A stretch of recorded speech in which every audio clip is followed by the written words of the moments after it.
सास का बहू पर दहेज अत्याचार।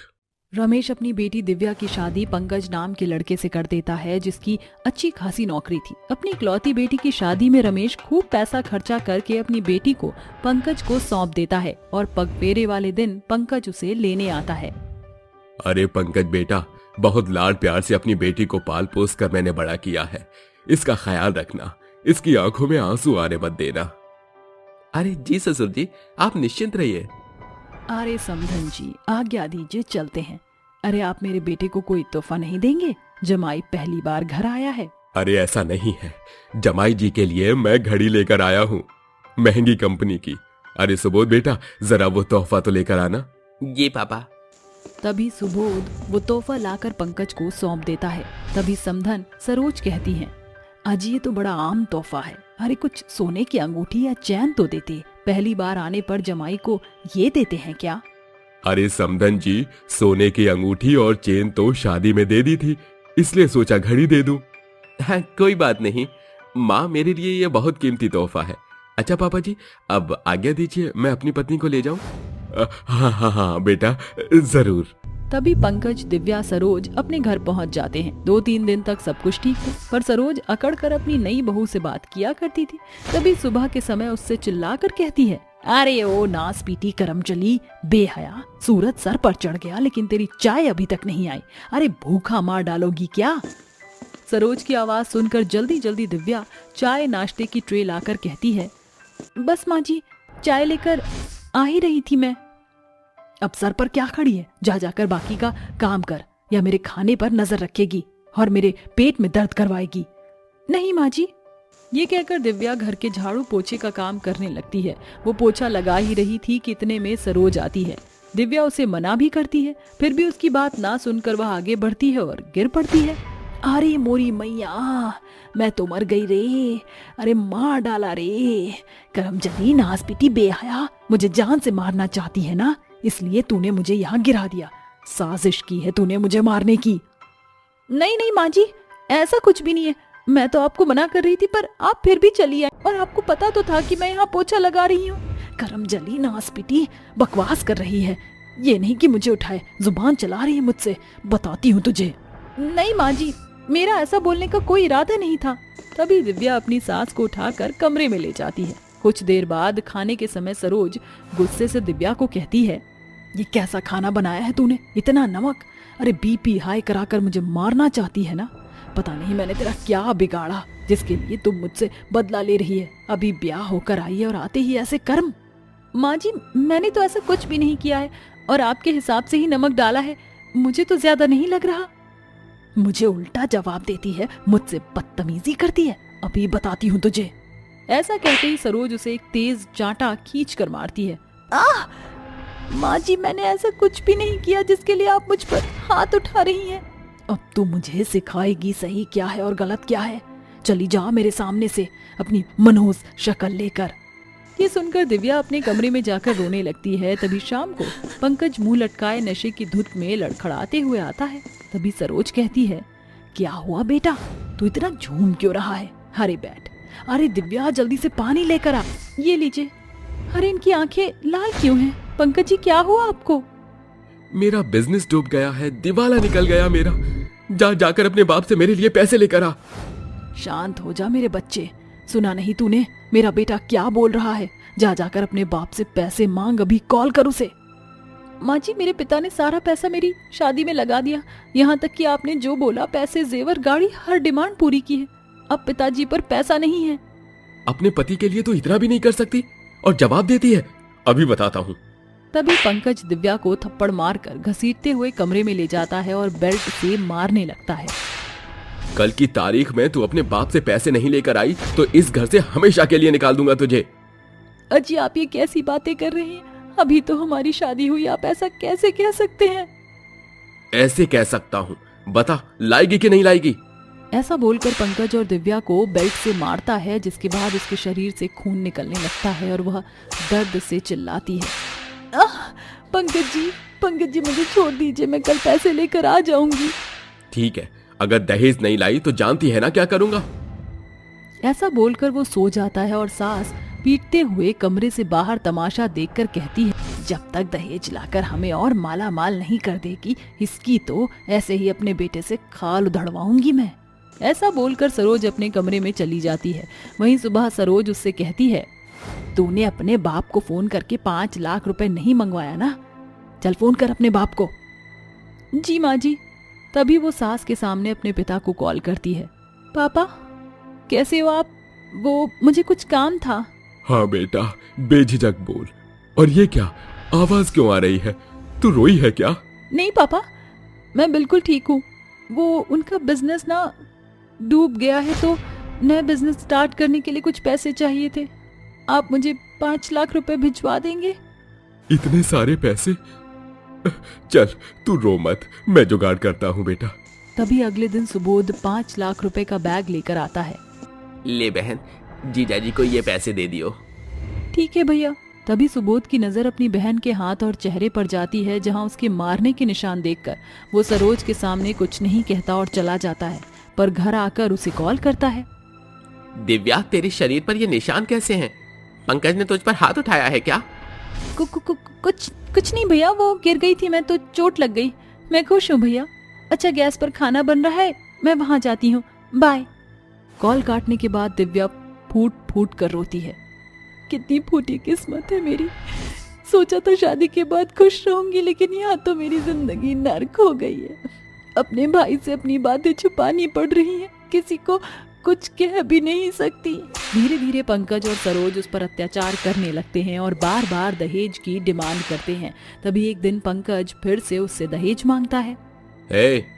मुझे पैसों की जरूरत है, अपने बाप से जाकर और पैसे लेकर आ। कल के कल ही मुझे पैसे चाहिए, वो भी पूरे 2 लाख रुपए। आप ये क्या बोल रही हैं? कुछ दिन पहले ही तो मैंने आपको बहुत सारे पैसे लाकर दिए हैं।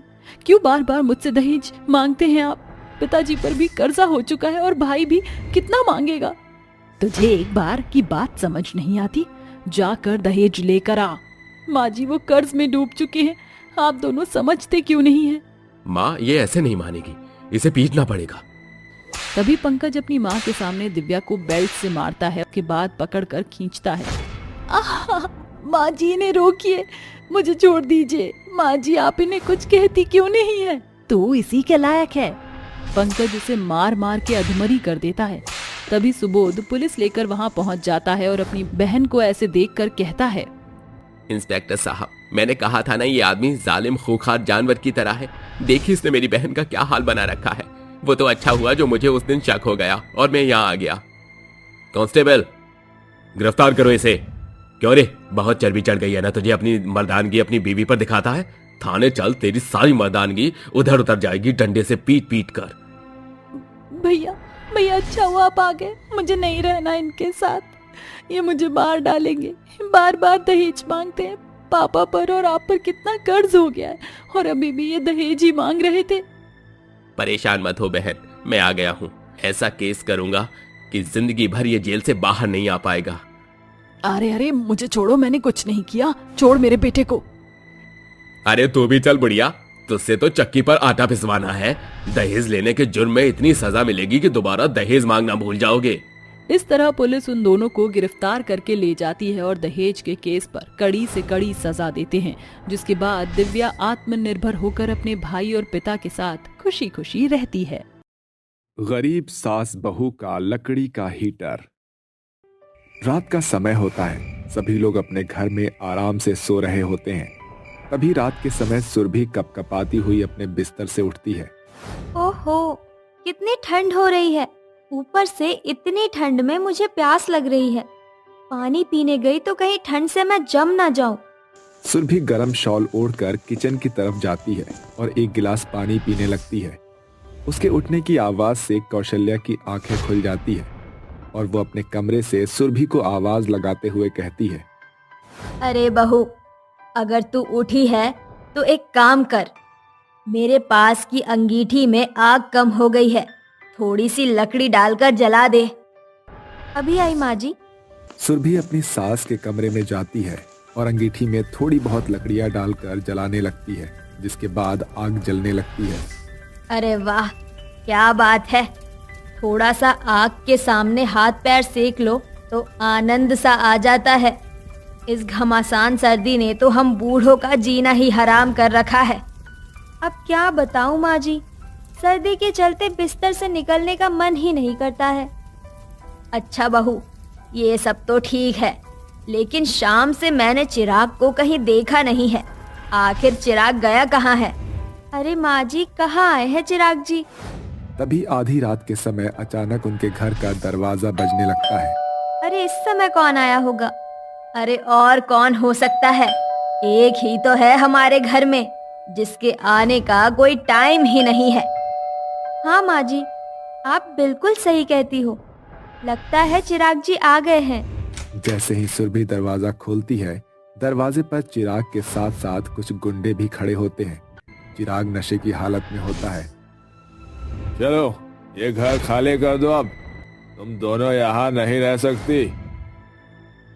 अरे चिराग जी, आपने ये अपनी हालत क्या बना रखी है?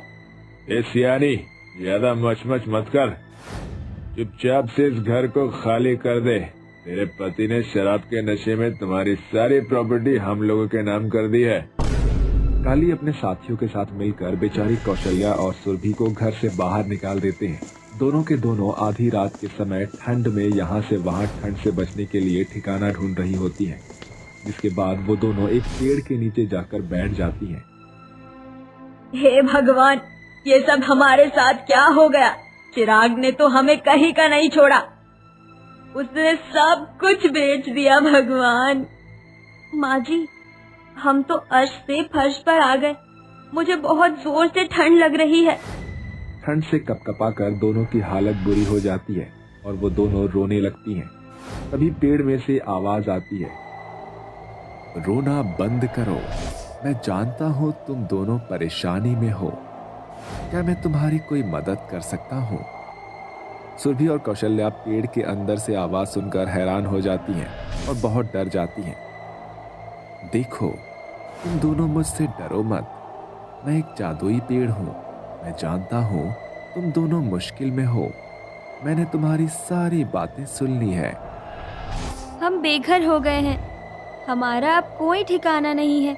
ऊपर से इतनी सर्दी में हम दोनों सास बहू तो यही तड़प तड़प कर मर जाएंगे। चिंता मत करो, मेरे पास तुम्हारे लिए कुछ है।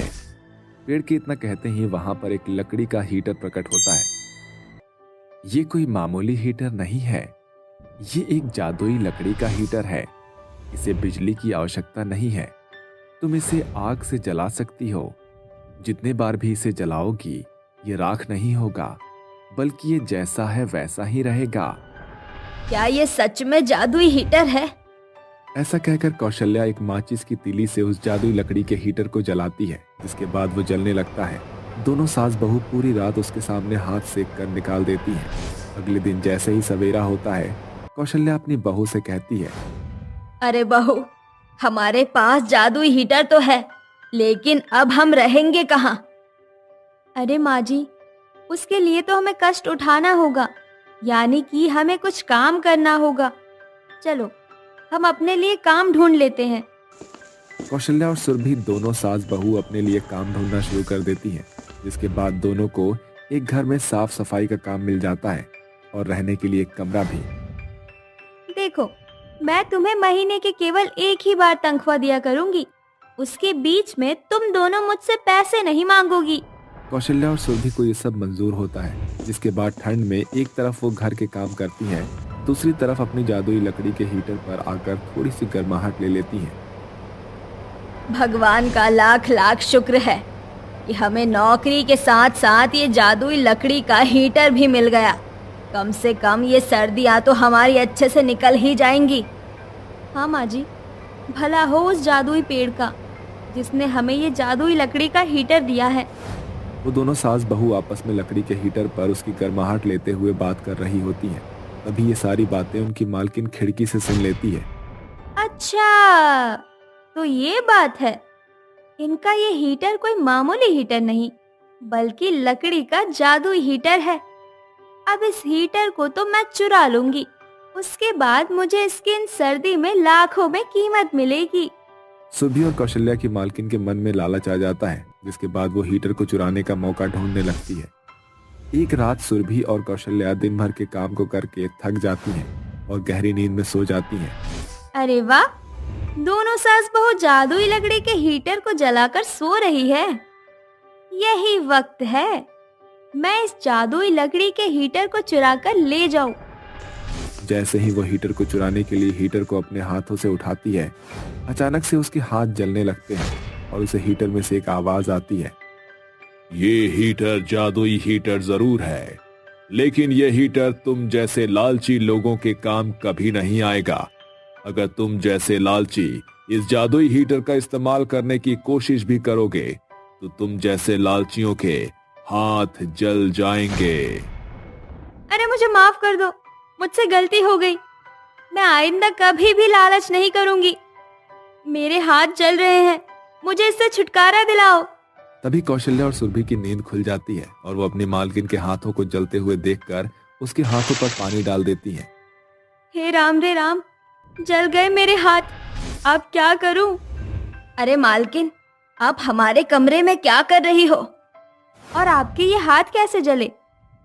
दरअसल मैं रसोई में काम कर रही थी, मुझे खाना गर्म करना था, लेकिन मैं रसोई में काम ही क्या करती हूँ, तो मुझे गैस जलानी नहीं आती, इसी कारण मेरे हाथ जल गए थे। तो मुझे कुछ समझ नहीं आया तो मैं यहाँ आ गई। अरे मालकिन जी, अगर ऐसी बात थी तो आप मुझे बता देती, मैं आपकी मदद कर देती। अरे नहीं नहीं, मैं ठीक हूँ, चलो तुम दोनों सो जाओ, मैं तुम्हें परेशान करना नहीं चाहती थी। वो ऐसा कहकर अपने कमरे में चली जाती है, जिसके बाद वो अपने मन ही मन सोचती है, हे भगवान, आज इस जादुई लकड़ी के हीटर के चलते मेरी जान ही चली जाती। आज के बाद मैं जादुई लकड़ी के हीटर को कभी नहीं छूऊंगी। उस दिन के बाद से कौशल्या और सुरभि दोनों सास बहू बेचारी अपनी सर्दियां जादुई लकड़ी के हीटर के सहारे गुजार लेती हैं। वहीं दूसरी तरफ उनकी मालकिन को ज्यादा लालच ना करने की सीख भी मिल जाती है। अब वो एक साथ खुशी खुशी रहने लगती हैं। आलसी सास की चतुर बहू। रेशमा रसोई घर में खाना बना रही थी, तो वहीं दूसरी तरफ उसकी आलसी सास जुगनी टीवी के आगे बैठी ठहाके मार रही थी। तभी उसका बेटा विनोद दफ्तर से घर लौटकर बोलता है, हाँ, माँ जरा जल्दी से एक गिलास पानी पिला दो, प्यास के मारे कंठ सूख रहा है। विनोद बेटा, मेरे सीरियल में बाधा मत बद, थोड़ी देर थम जा। और इस कड़के सर्दी में कौन पानी पीता है? सास का आलस देखकर बहू बोलती है, ये सासू माँ का आलसीपना तो जाड़े के साथ और जोर पकड़ रहा है। अब मुझे ही कोई पैरवी पैतरा अपनाना पड़ेगा, वरना माँ जी का बढ़ता आलस उन्हें बीमार के बिछौने पर पटक देगा। थोड़ी देर में सभी जन रात का खाना खाने बैठ जाते हैं। तभी बृजमोहन बोलता है, अरे बहू, ये तेरी सास की कुर्सी आज फिर खाली है। अब आज कौन सी नई बीमारी पैदा हो गई इसके शरीर में? वो ससुर जी, माँ जी कमरे में ही खाना खाएंगी, उन्हें पेट दर्द है। अरे हाँ, मोहतरमा को खाते खाते टीवी की टिमटिमाहट भी तो चाहिए, वरना खाना कहाँ हजम होता है। सभी के खाना खाने के बाद रेशमा अपने खाने की थाली लेकर अपनी सास के पास जाती है। खाना देखकर जुगनी टूट पड़ती है। माँ जी, आपने खाने से पहले हाथ तो धोया ही नहीं। अरे बहू, भूख के आगे हाथ धोना किसे सूझता है, और सर्दी में तो वैसे भी पानी से बचना चाहिए। अपनी आलसी सास का बेतुका जवाब रेशमा को सोच में डाल देता है और वो रात भर सोचती है। माँ जी को समझाने बुझाने का कोई फायदा नहीं, अब मुझे उन्हें कामों में ही उलझाना पड़ेगा, तभी जाकर माँ जी फुहरपने के जगड़न से बाहर निकल पाएंगी। चतुर बहू बल की बजाय बुद्धि से काम लेते हुए ये बात अपने पति और ससुर से साझा करती है। हाँ रेशमा, माँ को आलस से बाहर निकालने के लिए अब ऐसा ही करना पड़ेगा। अगली सुबह रेशमा रसोई में काम कर रही होती है, अपनी सास के कमरे से बाहर आने का इंतजार करती है। तभी उसे बाहर आता देखकर रेशमा कहती है, माँ जी, बाबूजी का हरे चने की सब्जी खाने का बड़ा मन है, इसीलिए मैंने सब्जी वाले से सवेरे सवेरे ही चने की झाड़ खरीद ली। आप बस बैठे बैठे इनके दाने निकाल दीजिए। अरे बोलो भला, बहू के रहते सास का काम धाम करना शोभा देता है क्या? हाँ, ये तिकड़मबाजी तू ही कर। अरे भाग्यवान, बहू तो बेचारी भोर की उठी देर रात तक एक पांव पर नाचती रहती है, घर द्वार बाहर कर परात भर कर बर्तन मांजती है और फिर हमें पका पकाया खाना परोसती है, और तुम्हें चने के दाने निकालने में आफत आ रही है। अरे तो किसने कहा था ये झोल झमेटा लाने को? सीधे हरे चने नहीं खरीद सकती थी? माँ जी, ऐसे हरे चने बाजार में 100 रुपए में पाव भर बिक रहा है। अब महंगाई में सस्ता मिला तो कौन छोड़ता है? हे भगवान, राम ही राखे तुझे बहू। जब देखो अठन्नी चवन्नी के पीछे सर खपाती रहती है। ला दे अब। जैसे तैसे जुगनी को काम में लगाकर रेशमा और ब्रिज की चाल पूरी हो जाती है। जुगनी सारा दिन चने के दाने निकालने में लगी रहती है। ये देखकर रेशमा कहती है, ये चने निकालना तो माँ जी के लिए चैलेंज बन गया। चलो अच्छा है, अब दिन भर की थक कर खा पी कर सो जाएगी। ऐसे ही पहले दिन का पड़ाव पूरा हो जाता है। अगले शाम जुगनी अपने बिस्तर पर बैठी हुई टीवी देख रही थी। तभी विनोद दफ्तर से सीधे कमरे में आकर टीवी के सामने खड़ा हो जाता है, जिसे देखकर जुगनी बिगड़ते हुए बोलती है, अरे क्या बात है विनोद, स्टैचू की तरह सामने क्यों खड़ा है? हट, मुझे टीवी देखने दे। विनोद टीवी बंद करके मर्म लहजे में अपनी माँ से कहता है, माँ, दिन भर तो आप टीवी में खोई रहती हो और खाना भी आप अपने कमरे में खाती हो। एक ही छत कर नीचे रहकर भी मुझे महसूस नहीं होता कि मेरी माँ मेरे साथ है। बचपन में जब मैं स्कूल से आता था तो आप मुझे हाथों से खिलाती थी और थपकी देकर सुलाती थी। बचपन गया बात गई, और अब तू दूध पीता बच्चा नहीं रहा। ब्याह हो चुका है तेरा, जिम्मेदारी अब बहू संभालेगी। माँ, मैं आपकी बात मानता हूँ, मगर क्या आपको याद है आपने आखिरी बार मेरे लिए अपने हाथों से स्वेटर कब बुना था? मुझे आपके हाथों के बने स्वेटर पहनने का मन कर रहा है। अरे विनोद, इस मॉडर्न जमाने में बुने स्वेटर कौन पहनता है बेटा? आजकल तो फैंसी शॉल स्वेटर सुर्खियों में है। मगर माँ जी, हाथों के बुने स्वेटर में जो गर्माहट होती है उसकी बात ही अलग है। विनोद जी ने मुझे बताया था कि आप बहुत ही बेहतरीन स्वेटर बुनती हैं। लगता है ये बेफिजूल की बातें हैं, तबीयत की तो आप बहाने बनाती हैं। जुगनी अपनी चतुर बहू की चाल को बूझ नहीं पाती और झुंझलाकर कहती है, बस बहू, तूने अपनी सास के हाथों के हुनर पर सवाल खड़ा किया है। अब इसके लिए तुझे मुंह तोड़ जवाब मिलेगा। जुगनी के जैसी कढ़ाई बुनाई का काम गांव देहात में कोई नहीं करता। अपनी आलसी सास की आंखों में स्वेटर बुनने की ललक देख लाल बुझक्कड़ बहू मन ही मन में कहती है, आपको कामों में बिठाए रखना ही तो मेरा मकसद है, ताकि ये आलस आपके अंदर आए फुर्ती को देखकर भाग जाए। जुगनी अपने टीवी देखने की इच्छा बिसार कर पूरे जोरों शोरों से स्वेटर बुनने में जुट जाती है। इस बीच धीरे धीरे उसमें बसे आलस की खुमार घटने लगती है और एक रोज वो मुंह खोलकर कहती है, अरे रेशमा बहू, ला दे, आज सब्जी मैं काट देती हूँ। तू सारा दिन काम करके थक जाती है। ठीक है माँ जी, ये लीजिए। जुगनी खुशी खुशी सब्जी काटने लगती है। तभी उसकी नजर घड़ी पर पड़ जाती है। क्या बात है माँ जी, आपकी निगाह घड़ी पर क्यों जा रही है? अरे कुछ नहीं बहू, ये घर में छाया सन्नाटा देखकर मन उगता रहा है। ये बची खुची सब्जी तू काट लेना, मैं मेरे कमरे में जा रही हूँ। इस तरह आलस में घिर कर जुगनी आधा अधूरा काम छोड़कर अपने कमरे में जाकर टीवी देखते हुए घोड़े बेचकर सो जाती है। समय बीतता है। फिर एक दिन, अब मेरी छोटी मोटी बहानेबाजी से बात नहीं बनने वाली। माँ जी को उनके फुहारपन से पूरी तरह निकालने के लिए मुझे कुछ बड़ा करना होगा। अगली सुबह रेशमा जानबूझकर अपने कमरे से बाहर नहीं आती। तभी विनोद को बाहर आता देखकर जुगनी कहती है, विनोद, क्या बात है? बहू नींद से जागी नहीं क्या?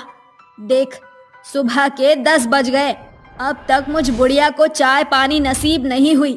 माँ, रेशमा की तबीयत बहुत खराब है। रात भर जाकर उसने जैसे तैसे रात काटी है। अब जाकर कहीं उसकी आंख लगी है। हाय हाय, तो आज का खाना कौन बनाएगा भला?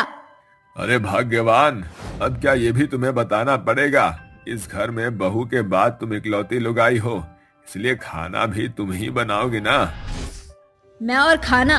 ना बाबा ना, मुझसे तो सुध भर रसोई में 2 डग भी नहीं रखा जाता। खाना बनाना तो बहुत दूर की बात है। अरे तो क्या बेचारी बीमार बहू को भूखे मारने का इरादा है तुम्हारा? अरे कैसी सास हो तुम। कोई तोड़ ना सूझने पर आलसी सास रसोई में आकर खाना पकाने लगती है, जिस बीच पसीने से तर होकर हांफते हुए कहती है, अरे बाप रे, ये रसोई की बागडोर संभालना तो देश संभालने के बराबर है। इस कहर ढाती सर्दी में भी पसीने से सराबोर हो गई मैं। अरे क्या हुआ भाग्यवान, खाना बना रही हो या बिरबल की खिचड़ी बना रही हो? बना तुम्हारा खाना? अरे ला रही हूँ, जरा सब्र का बांध रख लो। जुगनी अपने पति और बेटे को खाना परोसकर पूछती है। विनोद बेटा, ये बहू कौन से लापता गंज में गायब है? मैं आपको बताया तो था, रेशमा बीमार है, उसका खाना आप कमरे में ले जाइए। ये सुनकर आलसी सास नाक सिकोड़ कर अपनी बहू के लिए खाना लेकर कमरे में आती है, जहाँ बिस्तर पर बैठी बहू मजे से मूंगफली खा रही होती है। ये देखकर गुस्से से तिलमिलाई जुगनी कहती है, बीमार को तो खाने का एक दाना भी खाने का मन नहीं करता, और तू मजे से मूंगफली खा रही है। इसका मतलब तू बीमार होने का ढोंग कर रही है। अपनी फुहड़ सास का ये सवाल सुनकर चालाक बहू उसे फटकार लगाते हुए बोलती है, माँ जी, आप भी तो अक्सर ऐसे ही बहाने बनाती हैं। सारा दिन आप टीवी में उलुल जुलुल कहानी देखकर सांझ की बेला बीतते ही पेट दर्द का बहाना बनाकर अपने कमरे के पलंग पर पसर जाती हो। मैंने आपकी आदत को बदलने की बहुत कोशिश की, मगर आप टस से मस नहीं हुई। इसीलिए अंत में थक हार कर मुझे आपके ही तरीके से जवाब देना पड़ा। रेशमा के उस फटकार के बाद जुगनी में समाया फुहड़पन हमेशा के लिए गायब हो जाता है और वो पहले की तरह अपनी जिम्मेदारियां निभाने लगती है। काली बहू और 5 बंदर का ढाबा। विपुल और प्रणव 2 भाई थे। विपुल की शादी कुछ साल पहले रमीला से हो चुकी थी। सब कुछ बेहतर बीत रहा था। एक दिन, अजी सुनो, देवर जी अब शादी के लायक हो गए हैं। उनकी सुंदरता देखकर रईस से रईस रिश्ते आ रहे हैं, जो ब्याह के साथ बढ़ चढ़ कर दहेज लाएंगी। अब लगे हाथ उन्हें शादी कर लेनी चाहिए। अभी रमीला ऐसा कह ही रही थी कि अचानक दरवाजे पर कोई दस्तक देता है। रमीला दरवाजा खोलकर देखती है तो यह प्रणव अपनी पत्नी के साथ खड़ा होता है। भाभी, ये कीर्ति है, मेरी पत्नी। हमने हाल ही में शादी की है। अजी सुनते हो, जरा देखो, देवर जी ने शादी रचा ली। अरे देवर जी, शादी का सुख भोगने की इतनी ही जल्दी थी तो एक दफा मुझसे कहकर तो देखते, आपका और इस काली कमली का क्या मेल जोल है। अभी भी कुछ नहीं बिगड़ा। इसका पछतावा पड़ने से बेहतर इसे चौखट से रफा दफा कर दो। मैं आपकी दूसरी शादी करवा दूंगी। बस कीजिए भाभी, ये कैसी दकियानूसी दलील दे रही हैं? सामने लोगों के सीने में भी दिल होता है। कीर्ति अब मेरी पत्नी है। अरे तुम बुत बने क्या खड़े हो, कुछ बोलते क्यों नहीं? प्रणव बिल्कुल सही कह रहा है। इंसान की सुंदरता मन से मायने रखती है रमीला। मुझे कीर्ति में कोई खोट नजर नहीं आता। तुम्हें भी अपना नजरिया बदलने की जरूरत है। दोनों भाइयों की सम्मति रमीला पर भारी पड़ जाती है। प्रणव और कीर्ति अपने शादीशुदा जीवन की शुरुआत करते हैं। दिन, सप्ताह और महीनों के मंजर में बदलने लगे थे। एक दिन, कीर्ति, मैं जरूरी काम के सिलसिले में शहर जा रहा हूँ, तुम अपना ख्याल रखना। जल्दी लौटना। प्रणव शहर के लिए रवाना हो जाता है, मगर बदकिस्मती से सड़क हादसे में उसकी जान चली जाती है। ऐसे में रमीला कीर्ति के साथ रूखा बर्ताव शुरू करती है। ये काली बैरन इस घर पर ग्रहण की तरह पड़ी है। साल भर भी शादी को ना हुआ और पति को पचा गई। मैं तुझे निपांगुर की तरह बिठाकर नहीं खिलाऊंगी। काम करेगी तो ही खाने का कौर मिलेगा। इस बात को पल्ले बांध ले। अब रमीला ने घर का सारा कामकाज कीर्ति के जिम्मे मढ़ दिया। बेचारी बहू सारा दिन चौका बर्तन में दिन बिताती, तब जाकर उसे 2 रूखी सूखी रोटी नसीब होती। धीरे धीरे कीर्ति का शरीर बेजान होने लगा था, जिस मारे एक दिन वह बेहोश हो गई। कीर्ति, क्या हो गया है तुम्हें? रमीला, तुम्हारी ज्यादतियां एक दिन इस बेचारी की जान लेकर रहेगी। अब बुत बनी खड़ी क्यों हो? डॉक्टर को फोन लगाओ। कुछ देर बाद, मुबारक हो, ये गर्भ से हो गया सत्यानाश। पहले तो इसी का पेट पाल रहे थे, अब इसके बच्चे का भी बोझ ढोना पड़ेगा। रमीला की इस बात पर विपुल उस पर बिगड़ जाता है, जिस कारण रमीला चुप हो जाती है। फिर उसी रात, पहले मैं आधा पेट खाकर दिन काट लेती थी, मगर अब सवाल मेरे बच्चे का है। मेरे चलते जेठानी जी और जेठ जी के रिश्ते में फूट पड़ गई है। मेरा इस घर से चले जाना बेहतर है। अब ईश्वर ही मेरा और मेरे बच्चे का केवनहार है। कीर्ति देर रात घर से निकल जाती है। कुछ डग चलने के बाद उसे एक घना सा पेड़ दिखता है। वह थक मांद कर पेड़ की ओट से सट कर बैठ जाती है। सवेरे जब उसकी आंख खुलती है तो वह देखती है कि 5 बंदरों की टोली उसके इर्द गिर्द उछल कूद रहे थे। अरे ये तो बंदर के बच्चे हैं। क्या बात है, तुम 5 की माँ नहीं है क्या? माँ शब्द सुनकर 5 बंदर निराश मन से उसे एकटक निहारने लगते हैं। लगता है मेरी ही तरह इन बंदरों के आगे पीछे कोई नहीं। आज से तुम 5 बंदर मुझे अपनी माँ समझ सकते हो। यह सुनकर 5 बंदर उसके आंचल से सटकर मुस्कुराने लगते हैं। बंदर और कीर्ति एक दूसरे की भाषा को साफ तौर से भांपने लगे थे। मुझे अपने बच्चे के लिए कुछ खाना होगा। मेरे प्यारे बंदरों, चलो हम खाने की तलाश में चलते हैं। 2 बंदर कीर्ति के कंधों पर बैठ जाते हैं। वहीं 3 बंदर बेचारी बहू के पीछे पीछे चलने लगते हैं और उनके कदम एक ढाबे के आगे रुकते हैं। मुरली, जो कि उस ढाबे का मालिक था, उनके पास आता है। मैं कब से आपको देख रहा हूँ, शायद आप भूखी हैं। हाँ, मुझे भूख तो लगी है, मगर मैं इन 5 बंदरों को भूख से बिलबिलाता हुआ छोड़कर खुद कैसे खा सकती हूँ? और फिर मेरे पास खाने के बदले में चुकाने को एक भी पाई नहीं है। वैसे मुझे एक रसोइये की जरूरत है, आप चाहें तो उस जगह काम करके दाम चुका सकती हैं। हाँ, ये बेहतर है। क्यों मेरे 5 बंदरों, अपनी माँ की मदद करोगे ना? यह सुनकर 5 बंदर सिर हिलाकर हामी भर देते हैं।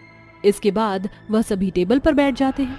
मुरली बेचारी बहू और उसके 5 बंदरों के बीच खाने से भरी थाली परोसता है, जिसे देखकर बंदर नाचते हुए खुशी से खाने लगते हैं।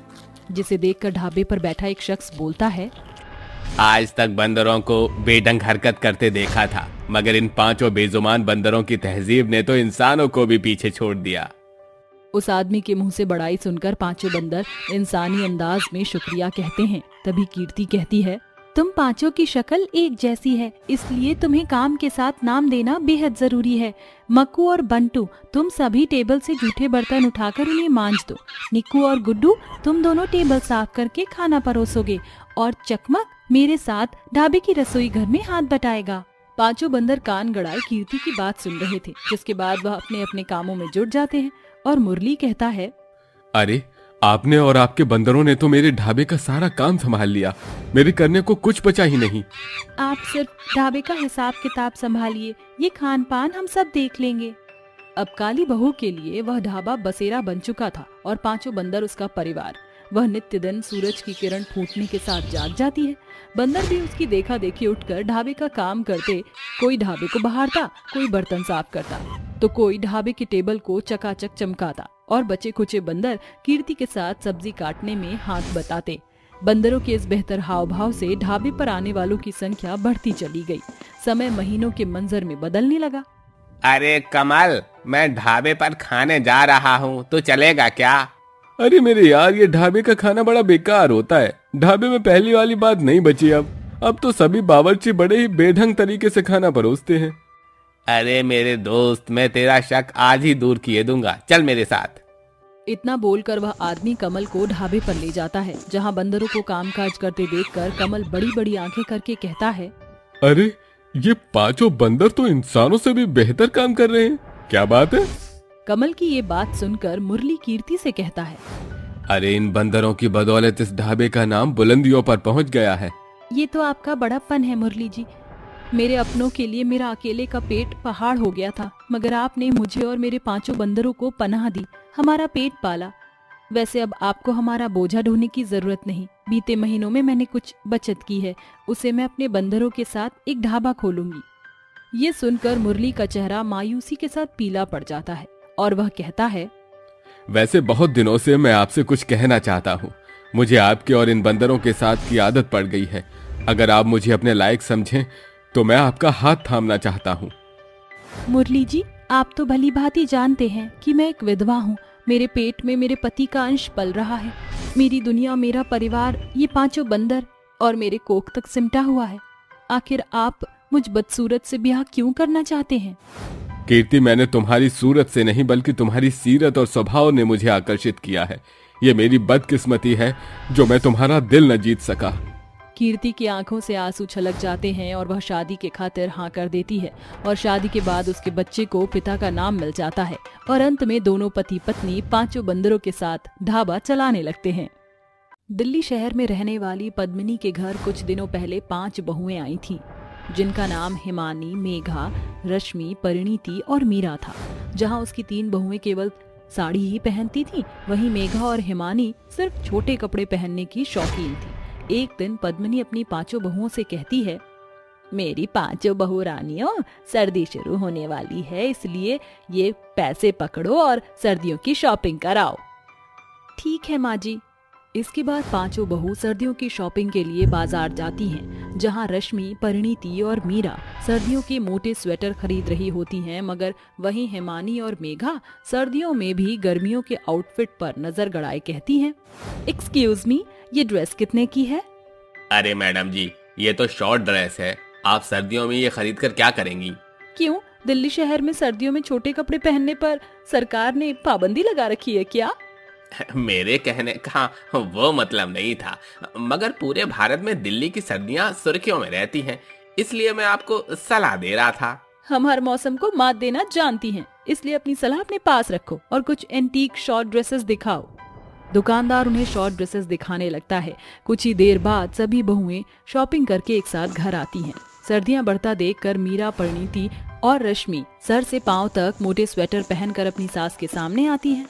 अरे उठ गई तुम तीनों, सर्दियों ने मौसम की सीढ़ियां चढ़ना शुरू कर दी हैं, संभल कर रहना। न्यूज में आया था कि दिल्ली की सर्दी इस साल कई साल का रिकॉर्ड तोड़ेगी। वैसे वो 2 हंसों का जोड़ा कहाँ है?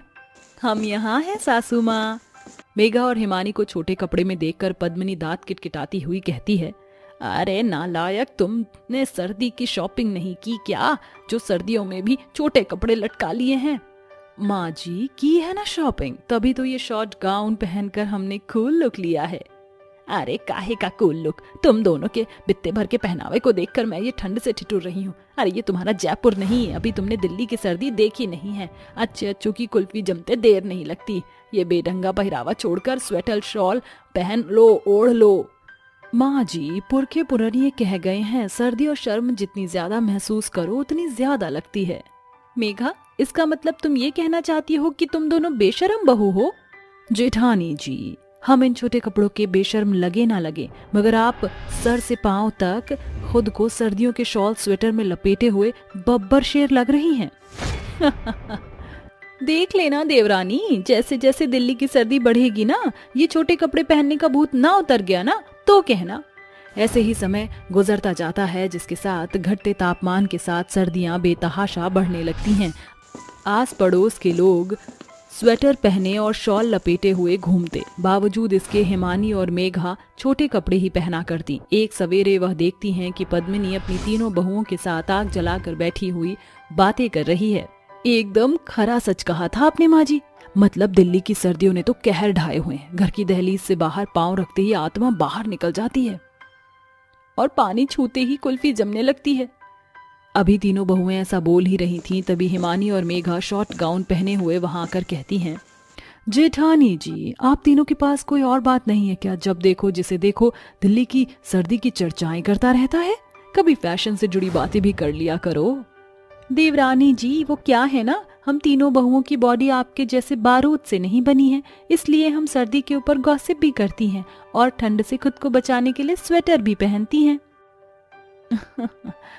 एकदम सच कहा, जमाने भर की सर्दी तो तुम तीनों में ही समाई हुई है, हमारी बराबरी करना तुम्हारे बस की बात नहीं। अरे मेरी बेअकल बहुओं, किसी दिन तुम्हारे ये छोटे छोटे कपड़ों का पहरावा सर्दी में तुम्हारे छक्के न छुड़ा दे। माँ जी, सर्दी तो बूढ़ों का मौसम है और हम तो अभी जवान हैं, और ये शॉर्ट ड्रेस बगैर हम बहुओं का लुक अधूरा रहता है। तुम दोनों निखट्टू को समझना दीवार में सर मारने के बराबर है। समय बीतता है। एक दिन पद्मिनी के घर उसकी पड़ोसन शांति आती है। अरे आओ आओ शांति बहन, बड़े दिनों के बाद भूले भटके मेरे घर कैसे पधार गई? बातों के बाण चलाना तो कोई तुमसे सीखे। तू तो जानती है कि सर्दी शुरू होने के बाद मैं घर से बाहर बहुत कम निकलती हूँ। चल अब आ गई है तो चाय पी कर जाना। अरे बहू, जरा बढ़िया सी चाय बना कर ला। थोड़ी ही देर में हिमानी और मेघा चाय बिस्किट की ट्रे लिए उनके सामने आती हैं कि शांति की नजर सीधे उनके छोटे कपड़ों पर पड़ती है। तौबा तौबा, अरे ये कैसे तंग कपड़े पहने हैं तेरी इन दोनों बहुओं ने। शर्म आया क्या? कौड़ियों के भाव बेच खाई है या फिर दर्जी ने कपड़ों में कमी कर दी है?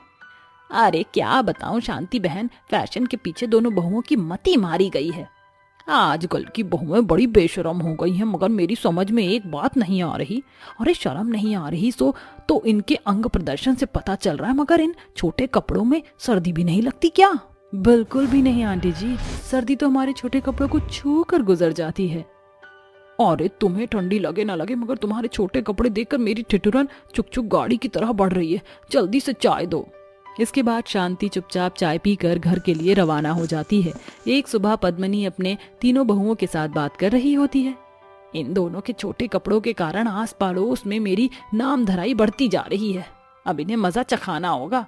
माँ जी, जैसे लोहा लोहे को काटता है, वैसे ही इनके छोटे कपड़े ही इनके छक्के छुड़ाने का काम करेंगे। मगर वो कैसे? ये छोटे कपड़े पहनकर सारा दिन अपने कमरे में घुसी रहती हैं, मगर इन्हीं छोटे कपड़ों को पहनकर इन्हें बाहर साग सब्जी खरीदने जाना पड़ेगा और ठंडे ठंडे पानी से बर्तन चौका करना पड़ेगा, तब जान पड़ेगा। रश्मि की बात पर पद्मिनी और बाकी की बहुएं सम्मति जाहिर करती हैं। फिर उसी शाम, मेघा, हिमानी, कहाँ हो दोनों, जल्दी यहाँ आओ। जी माँ जी, आपने बुलाया? हाँ, ये पैसे पकड़ो और शाम को बनाने के लिए साग सब्जी लेकर आओ। माँ जी, मौसम का हाल तो देखिए, बाहर कोहरा ही कोहरा है। अब पर तुम दोनों को सर्दी लगती ही नहीं, आखिरकार तुम दोनों स्टील बॉडी से जो बनी हो। क्या हुआ देवरानी जी, कोहरा देखकर आपका दिल धड़क रहा है? बिल्कुल भी नहीं, सर्दी तो हमारी हॉटनेस देखकर दूर भाग जाती है। हम बाजार जरूर जाएंगी। ऐसा कहकर दोनों बहू छोटे कपड़े पहने बाजार की ओर बढ़ जाती हैं। तभी सर्दी के मारे दोनों ठिठुरते हुए कहती हैं, ये सर्द लहरें तो हमारे छोटे कपड़ों के साथ छेड़खानी कर रही हैं, रोंगटे खड़े हो रहे हैं। अरे मानी, मेरी तो आत्मा कपकपा रही है, दांत कटकटा रहे हैं, ये जाड़ा तो बड़ा ही जानलेवा है। थोड़ी ही देर बाद दोनों बहू बाजार से सब्जी लेकर ठंड से ठिठुरते हुए घर आती हैं और तभी तीनों बहुएं तफरेबाजी करते हुए कहती हैं, अरे मेघा, हिमानी, ये तुम्हारी नाक टमाटर की तरह लाल क्यों हुई है? अरे जीजी, नाक की छोड़िए और उनके पाँव तो देखिए, ठंड से कैसे थिरक रहे हैं।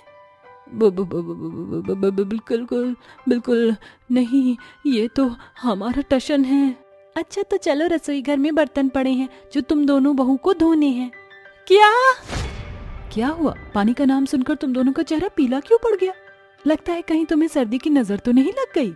इसी के साथ दोनों बहुओं को जोरदार छींक आती है और वह कहती हैं, जी, अरे हमारी जालिम जेठानी जी, हमें ठंड लग रही है। इससे पहले कि हमारी आत्मा बाहर निकलकर आप तीनों के आगे तांडव करे, हमें जाने दीजिए। ये कहकर दोनों बहू दौड़ती हुई अपने कमरे में जाकर खूब सारा शॉल स्वेटर लपेटे हुए बाहर आती हैं। उन्हें ऐसे देखकर पद्मिनी और उसकी बहू एक साथ ठहाके लगाकर कहती हैं, आखिरकार सर्दियों में छोटे कपड़ों ने तुम्हारे छक्के छुड़ा ही दिए। हाँ, अब हम सर्दी में छोटे कपड़े फिर कभी नहीं पहनेंगी। साथियों, अगर आप भी सर्दियों में छोटे कपड़े पहनने के शौकीन हैं तो सावधान रहिए।